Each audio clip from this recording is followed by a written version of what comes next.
Chapter 9. The Mock Turtle Story. You can't think how glad I am to see you again, you dear old thing, said the Duchess, as she tucked her arm affectionately into Alice's, and they walked off together. Alice was very glad to find her in such a pleasant temper, and thought to herself that perhaps it was only the pepper that had made her so savage when they met in the kitchen. When I'm a duchess, she said to herself, not in a very hopeful tone though, I won't have any pepper in my kitchen at all. Soup does very well without. Maybe it's always pepper that makes people hot-tempered, she went on, very much pleased at having found out a new kind of rule, and vinegar that makes them sour, and chamomile that makes them bitter, and barley sugar and such things that make children sweet-tempered. I only wish people knew that, then they wouldn't be so stingy about it. You know, she had quite forgotten the Duchess by this time, and was a little startled when she heard her voice close to her ear. You're thinking about something, my dear, and that makes you forget to talk. I can't tell you just now what the moral of that is, but I shall remember it in a bit. Perhaps it hasn't one, Alice ventured to remark. Tut, tut, child, said the Duchess. Everything's got a moral, if only you can find it. And she squeezed herself up closer to Alice's side as she spoke. Alice did not much like keeping so close to her, first, because the Duchess was very ugly, and secondly, because she was exactly the right height to rest her chin upon Alice's shoulder, and it was an uncomfortably sharp chin. However, she did not like to be rude, so she bore it as well as she could. The game's going on rather better now, she said, by way of keeping up the conversation a little. 'Tis so, said the Duchess, and the moral of that is, oh, 'tis love, that makes the world go round. Somebody said, Alice whispered, that it's done by everybody minding their own business. Ah, well. It means much the same thing, said the Duchess, digging her sharp little chin into Alice's shoulder as she added, and the moral of that is, take care of the sense, and the sounds will take care of themselves. How fond she is of finding morals in things. Alice thought to herself. I dare say you're wondering why I don't put my arm round your waist, the Duchess said after a pause. The reason is, that I'm doubtful about the temper of your flamingo. Shall I try the experiment?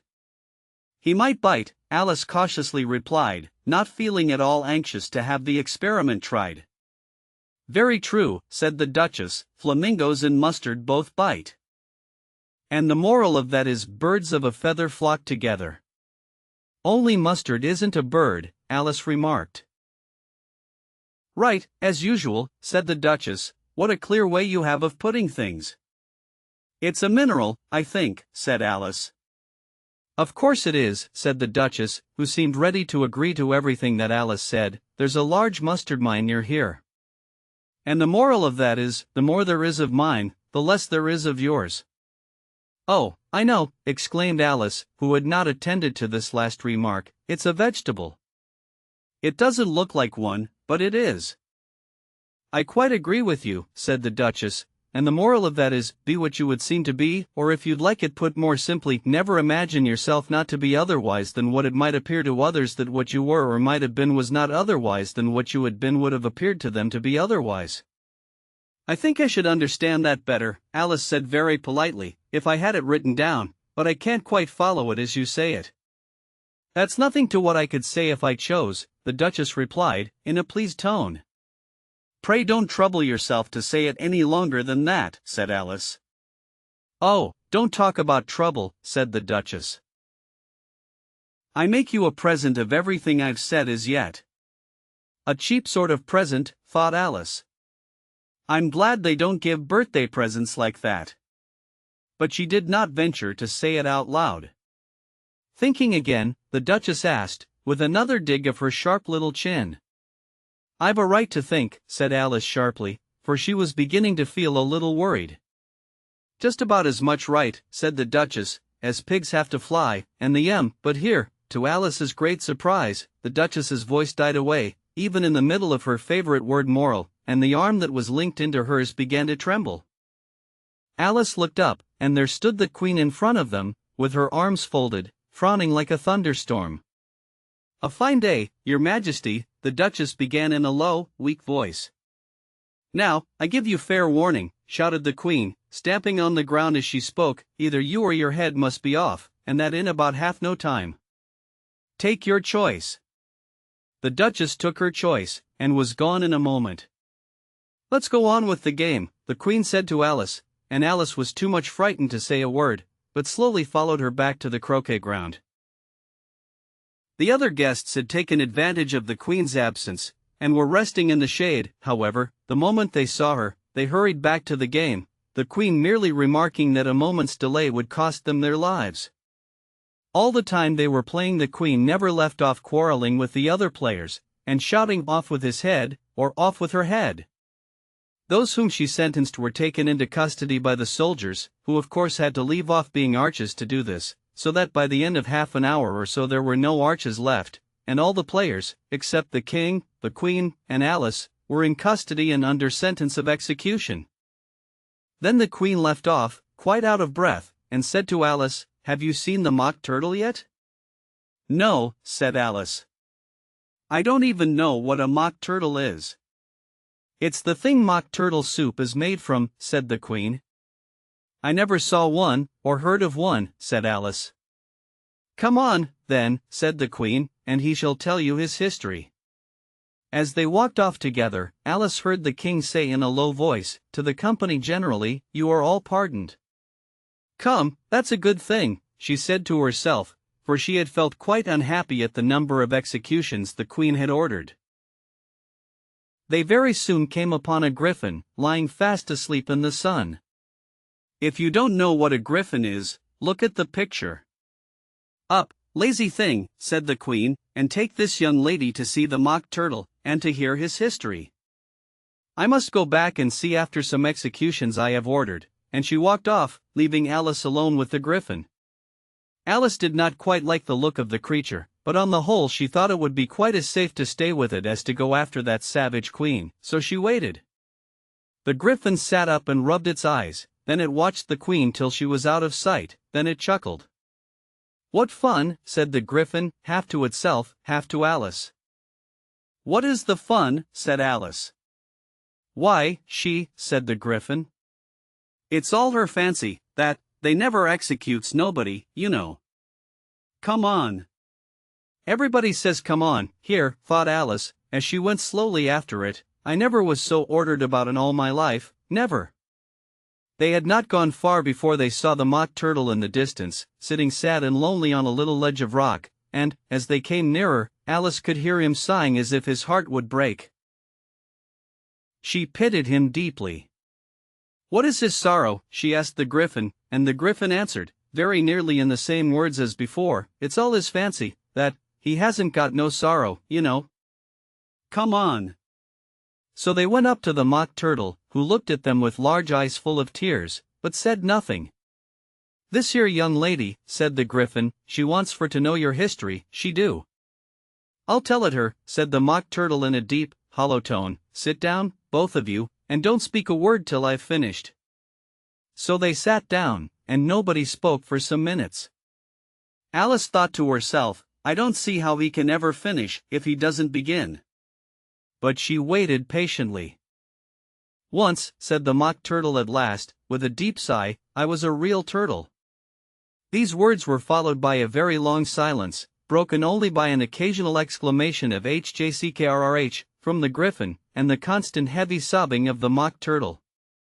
Alice was very nearly getting up and saying, "Thank you, sir, for your interesting story," but she could not help thinking there must be more to come, so she sat still and said nothing.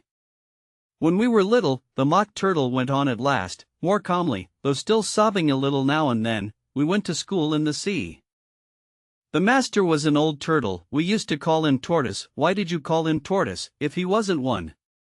Alice asked. "We called him Tortoise because he taught us," said the Mock Turtle angrily. "Really, you are very dull." "You ought to be ashamed of yourself for asking such a simple question," added the griffin, and then they both sat silent and looked at poor Alice, who felt ready to sink into the earth. At last the griffin said to the Mock Turtle, "Drive on, old fellow. Don't be all day about it," and he went on in these words, "Yes, we went to school in the sea, though you mayn't believe it." "I never said I didn't," interrupted Alice. You did, said the Mock Turtle. Hold your tongue, added the Gryphon, before Alice could speak again. The Mock Turtle went on. We had the best of educations, in fact. We went to school every day. I've been to a day school, too, said Alice. You needn't be so proud as all that. With extras? Asked the Mock Turtle a little anxiously. Yes, said Alice, we learned French and music. And washing, said the Mock Turtle. Certainly not, said Alice indignantly. Ah. Then yours wasn't a really good school, said the Mock Turtle in a tone of great relief. Now at ours they had at the end of the bill, French, music, and washing extra. You couldn't have wanted it much, said Alice, living at the bottom of the sea. I couldn't afford to learn it, said the Mock Turtle with a sigh. I only took the regular course. What was that? Inquired Alice. Reeling and writhing, of course, to begin with, the Mock Turtle replied, and then the different branches of arithmetic, ambition, distraction, uglification, and derision. I never heard of uglification, Alice ventured to say. What is it? The Gryphon lifted up both its paws in surprise. What? Never heard of uglifying, it exclaimed. You know what to beautify is, I suppose? Yes, said Alice doubtfully, it means to make anything prettier. Well, then, the Gryphon went on, if you don't know what to uglify is, you are a simpleton. Alice did not feel encouraged to ask any more questions about it, so she turned to the Mock Turtle, and said, What else had you to learn? Well, there was mystery, the Mock Turtle replied, counting off the subjects on his flappers, mystery, ancient and modern, with seaography, then drawling. The drawling master was an old congaree that used to come once a week. He taught us drawling, stretching, and fainting in coils. What was that like? Said Alice.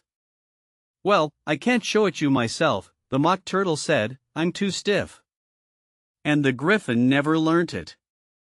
Hadn't time, said the Gryphon, I went to the classics master, though.